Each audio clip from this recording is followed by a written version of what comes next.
Welcome, everybody, to Taking Control, the ADHD podcast. I'm Pete Wright, and I'm here once again with Nikki Kinzer. Hello, Mr. Wright. How are you? I didn't say Mr. White. You are in a really dark space, if that's where we go. Have you not finished it yet? I have 3 episodes left. Oh! I'm going to watch them tonight. And I almost feel like we can't be friends. We can't be friends at all until you actually finish. Well, it was so the last episode I watched last night, it was so suspenseful that I had to actually get online and look to see kind of what happened next. Like, I needed to know what was going to happen before I watched it. Oh. Lame. I know. But I am kind of ready for it to be over. Yeah. This darkness is like, it's too much. Yeah. It's a fascinating adventure. It really is. And I haven't actually watched the show that you talked about last week with the writers. Yeah, the writers' room. Yeah, I want to wait until I am actually done with the show, and then I'll go back and watch that. But you should. You should know that the show, when they did that show, when they did the writers' room, they had not. I don't think they'd done season 5. Like it. Okay. So you've seen more than they knew at the time. Okay. So good stuff, but we're going to talk about something happier today. Yes, we are. I'm so excited about this conversation. You came up with this some time ago. I'm not remember when you gave me the assignment. I think I mentioned it on the podcast last year. I think I got the book in the summer, maybe. Yeah. So we're talking about the book 10% Happier, and the full title is 10% Happier: How I Tamed the Voice in My Head, Reduced Stress Without Losing My Edge, and Found Self-Help That Actually Works. A True Story by Dan Harris. Not a short title. No. But he gets it all in there, and that's pretty much what the book is about. Yes. So why did you want to talk about this book in particular?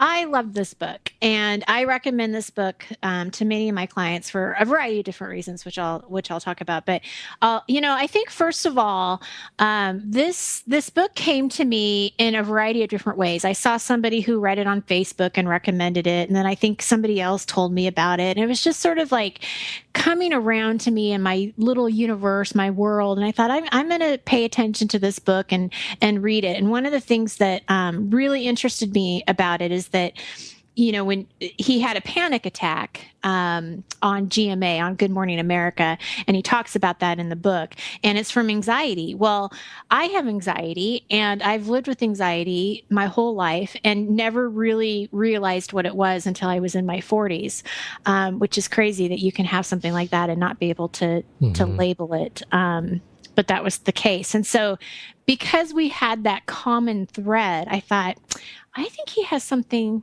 to say that I want to read. And for me personally, in the last year or so, actually longer, probably 2 years, I've been on my own journey of meditating and getting practicing yoga and really practicing mindfulness and paying more attention to a lot of different things, really wanting to live my life and not just sort of get through it. Mm-hmm. So again, it was like this book just really rang to me. So I bought it. I read it really fast. And like I said, I just really enjoy the concept. And he is, he's a journalist. And so his personality is a journalist personality, right? I mean, he's outgoing and he's out there and he's putting himself in all these different situations. But to hear his honesty and his explanation of what the voices that were going on in his head and what he was telling himself is so real and really relatable. I think that's really true, and I want to just add just a little bit to that. His background is fascinating as a journalist, and for those who don't know, I spent a lot of years in television. My first sort of career was as a broadcast journalist, and so it is a fascinating role to watch him. In many respects, this is sort of a love letter to Peter Jennings. This book is like his sort of formative years as an anchor or as a broadcaster. But he is trained and conditioned as a cynic, right? He's trained to question everything and to sort of go in with this lens of disbelief, and that's the role of the media, right? Is to, the sort of journalist, as a pure sense, is to go in and uncover, that which is otherwise veiled. And, right. And, so he goes into his journey as a natural cynic, someone who questions every step of the way. What I am hearing right now is lunacy. Now I have to figure it out. And so that is an approach to this particular discussion that I found really compelling.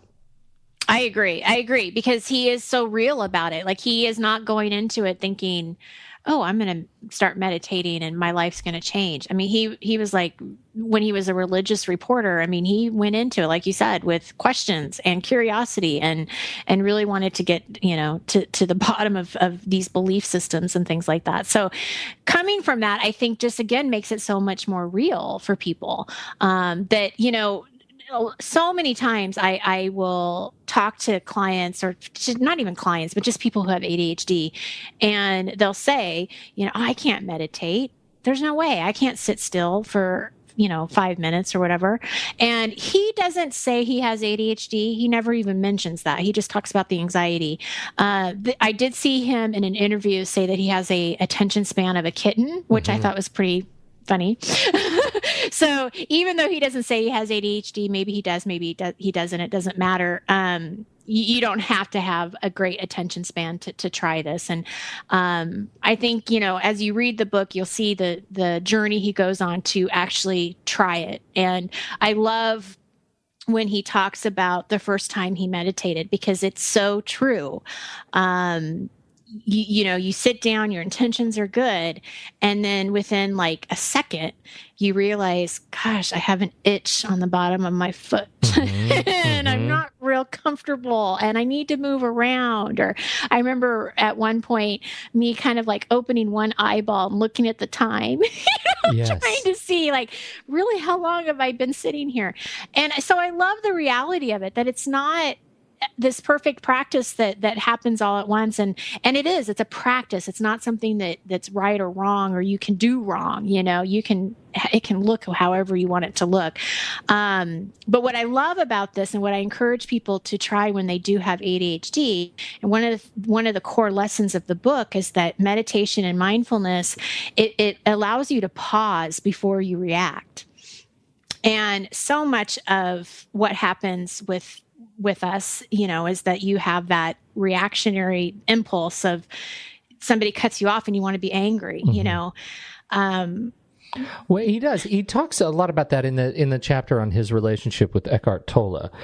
He talks, they go into this discussion about ego, and he was, I think, particularly cynical and skeptical about Eckhart Tolle as a thinker, and they talk about how the ego is not just this sense of puffed up pride in your own self, but it is your sense of your sense of I-ness. And the ego is never satisfied, is constantly comparing itself to others, thrives on drama, and then the most important one, I think, to this point on meditation, is obsessed with the past and the future. Yes. And that was something that really resonated with me.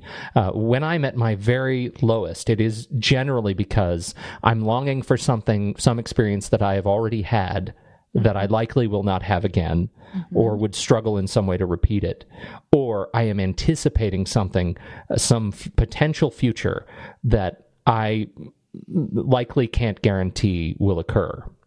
Well, and Pete, that's a beautiful explanation of what anxiety is. Exactly. That is exactly how my anxiety forms. I'm either thinking about something in the past that I wish I would have done differently, said differently, or done differently, or in what you said, wish I could repeat, because it was good. It was a great thing or a great experience.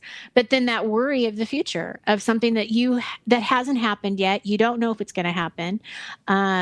But yet you ponder it and you stir on it, and it affects you. And I mean, wonderful explanation of that. That's what that is. Yeah, and I think it gets to the appreciation of time and the role that time, and I say time kind of in italics, the role that time has in anxiety and stress. Because generally, when I'm, again, at my lowest, it's because I think I either have too much or too little time. And again, that keeps me from being, from really experiencing what I'm doing right now and doing my very best at whatever it is. Mm-hmm. Mm-hmm. So that to me was a wonderful reminder, and it gets back to what you said, that meditation is a practice, being centered is a practice, being able to stop and just take a deep breath and experience what you are doing right now. Like there is no other magic bullet, so to speak, to uncovering, what it means to experience the now, other than as Tola says to Harris, just stop and take a breath. Right. Well, what about all the cynics who say that's not enough? Well, those are people who aren't, who don't know how to do it yet, but they'll get there. It is simply, as he says, exercise for your brain. It's a proven technique for preventing the voice in your head from leading you around by the nose.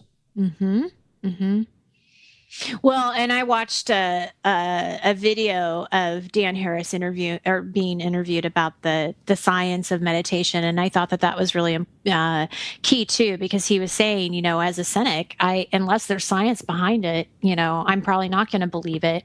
And having the science backing this up, he had a couple different statistics saying that from Yale, that there's this default mode network of the brain that, where we're obsessing over ourselves, kind of what you were saying before, that anxiety, not being focused, and that meditators can actually turn off that default mode, not only while they're meditating, but when they're not meditating, and that we're setting this new standard, this new default mode on focusing on the now. And he uses the expression of kind of in sports, how you're being in the zone, you are where you are right now. And having these enormous benefits because of that. And I think that one of the things that he follows up in this particular interview is that bad things are still going to happen. Stress is still going to happen, but it's now being reacted to differently than before. Right. And that's the key. And that's where you get the 10% happier, is that he's not saying that this is going to solve all your problems or that this is going to make everything go away. But if you can just be 10% happier than where you are right now, that's a really strong, what is it? Return on your investment right. of doing nothing, right? I mean, right. you're investing your time, but you're not paying anybody. It's just you and the meditation, and I don't know, 10% happier sounds good to me.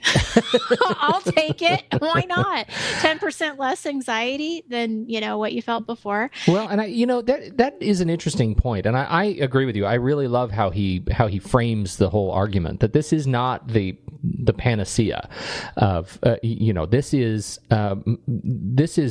everything is a little bit better. And as he walks through building his case for meditation, he doesn't say that it's not hard.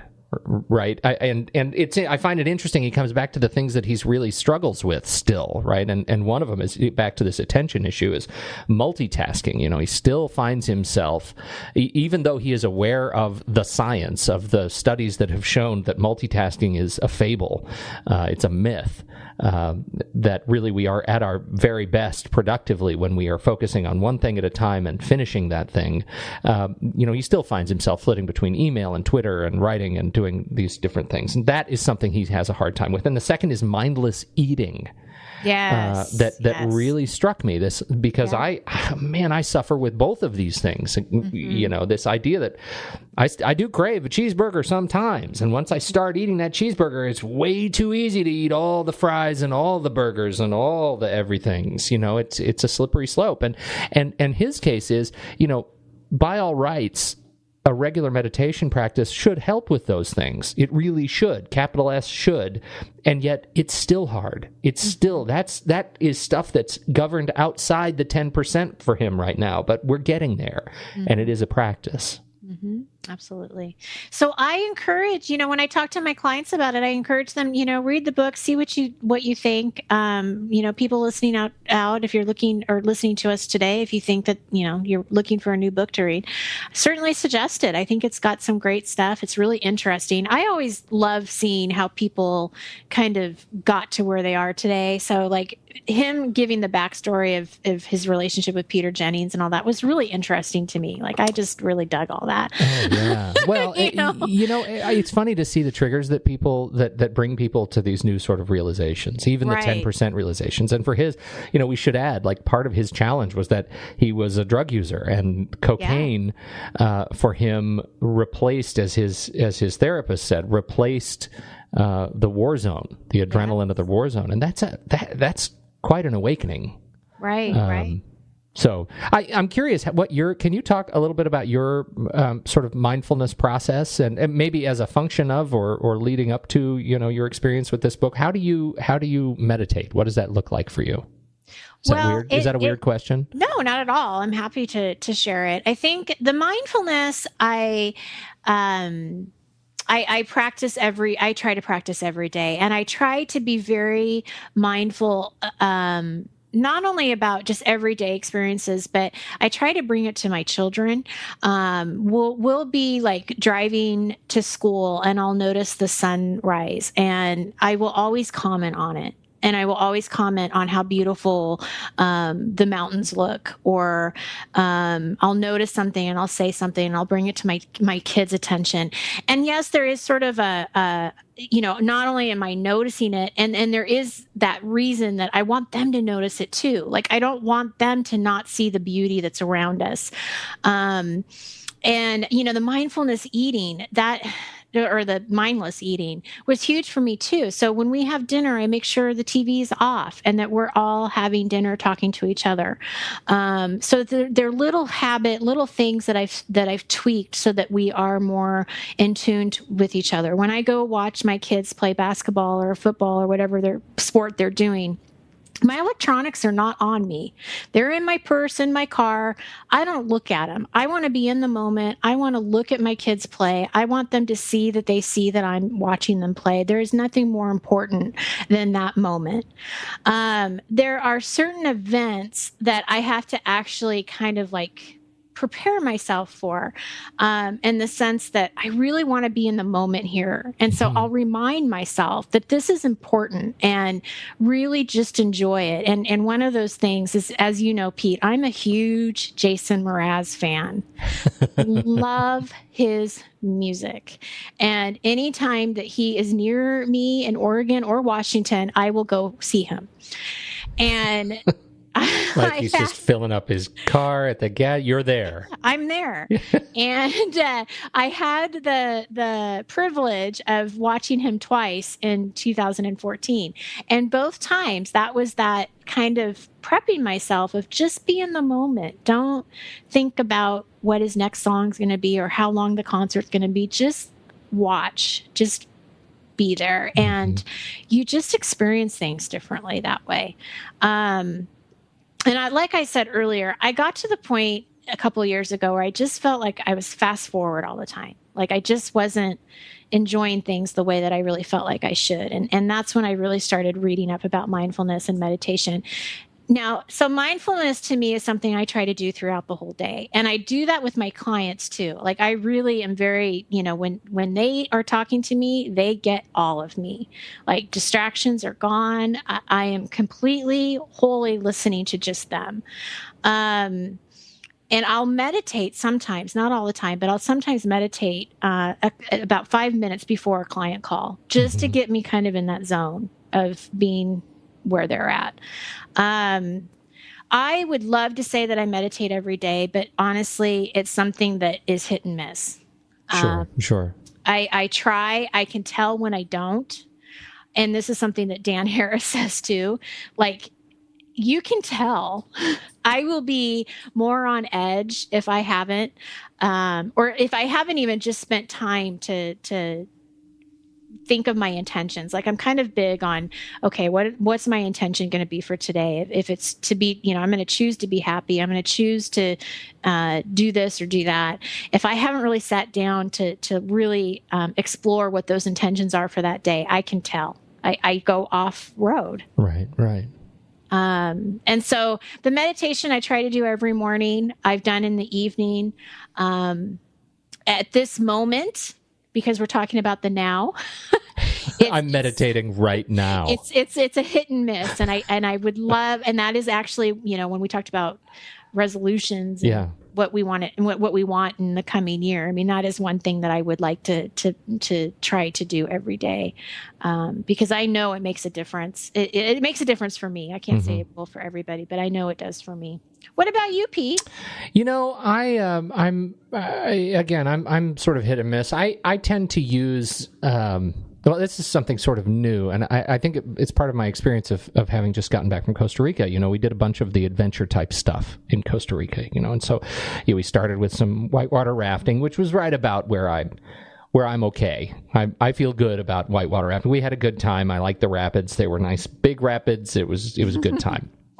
But the next thing we did was rappelling, and the first thing we did to rappel was, they put us on a rope and said, now go rappel down this 165-foot cliff. And I was really, really paralyzed by that. And I managed to push through it, but I don't feel like I really got the experience of it because I was living in such fear. And there were, 5 or 6 of these along the course. And so I managed to get through it about the last one, but then you realize, God, I just missed that whole thing. Because I was afraid for my life, right. And so you get that. But that was, to me, that was a really sort of sensate experience of what it means to be in the now, and to experience control and patience and do that. So the next thing we did was the zip line tour, and the zip lines, they give you like 10 zip lines down the mountain and through the canopy of the rainforest. And it was beautiful. And I felt like I was finally sort of coming to terms with that. And by about the third one, I could jump off and let go and really open my eyes and look around at all of the experience, or even in the sort of 40 seconds that you'd be on the rope. It became kind of a powerful experience for me. So I started going to the gym, and doing something new at the gym. On the treadmill, I put my headset in on my iPhone, and I have this app called Thunderscape, something like that, where you can download different live recorded rainstorms from different parts of the world, and I turned on a 30-minute walk through the rainforest. Oh, cool. Through the tropical rainforest, and I turn that on, and I close my eyes on the treadmill, and I walk for 30 minutes. What a great idea. I am telling you, because you start sweating a little bit, and it's incredibly humid in the rainforest, obviously, so you start sweating a little bit there, and suddenly you feel like you're really there. It was an amazing experience, and for me, that bit of stepping out and sort of finding that kind of, I'm going to use the word virtual reality to me during that was a form of really nice sort of presence reset that, I woke up and I felt really refreshed. I felt like I'd walked through the rainforest and my head was clear and I was able to shake off all the tasks that are kind of red on my task list right now, and things just sort of came together. And so I'm practicing using that as a technique right now. Obviously these things change again. It's a practice, but for me, that's kind of where I'm landing. That's fantastic. I have a really hard time with the silent bit. That's a part that I don't practice enough to get good at it, to be comfortable in complete silence, and I struggle with that. Well, and that's the thing that I think. I mean, and somebody can tell me I'm wrong, but I from my understanding and my learning from the books I've read, there is no right or wrong way to do it. So if you don't like the silence, then put on something like that where you're listening to the ocean or to the rain or whatever, and you can still get the same results. Well, that's kind of what it feels like to me. And I think is the biggest learning from this book and from the experience of reading it again for our conversation is that is that this is all about permission. Yes, that right. Like you said, there's no right and wrong, but it's permission to do what is right for you. Right. And that's an empowering and powerful statement. And I think that it's okay for me, when you ask, what does that meditation look for me? Sometimes it is just focusing on the breathing in and out, and kind of like going into that place. But there's other times where I'll use the meditation to really set my intentions for the day, where it's just my time to sit and be calm and think about what I need for that day, especially if something's coming up that I'm anxious about.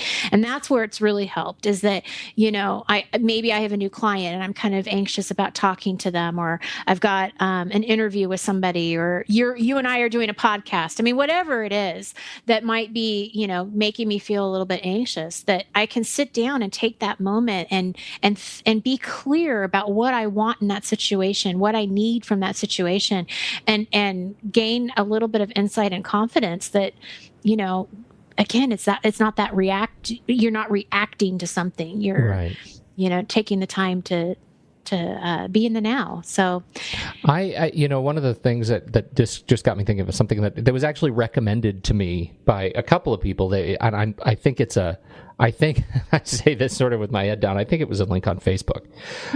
But it was a recommendation for getting yourself to sleep. And I think we've talked about this. I have an incredibly difficult time getting to sleep. My sleep is a very challenging thing for me. And this is the 4-7-8 rule. Have you seen this floating around? 4-7-8. 4-7-8. So the deal is this: it's a form of breathing control, breath control, and I'm calling it a kind of meditation. I cannot place the source. I'll see if I can find the link and put it in the show notes on the site. But you start by breathing in through your nose 4 seconds. You hold that breath for 7 seconds. I have seen this, and yes. You exhale through your mouth for 8 seconds, and you repeat that. And I have been trying it. The results from my friends, they've been like, once you get over the fact that you sort of feel like you need more air, but once you get over that, you just go to sleep. Like you just plumb go to sleep. Red. Yeah, you turn red. You sort of hyperventilate to sleep, and it works. And so I've been trying it the last couple of nights, and I'll tell you, I don't remember going to sleep, and that's a pretty big deal for me. Wow. Like to just feel like I'm able to drift off. Some people are saying I go to sleep inside of a minute. Some people say I can't get through the first pattern and I'm asleep. For me, I don't remember the fight to go to sleep the night before, and that's pretty good. So that's great. One little meditation, Facebook meditation trick.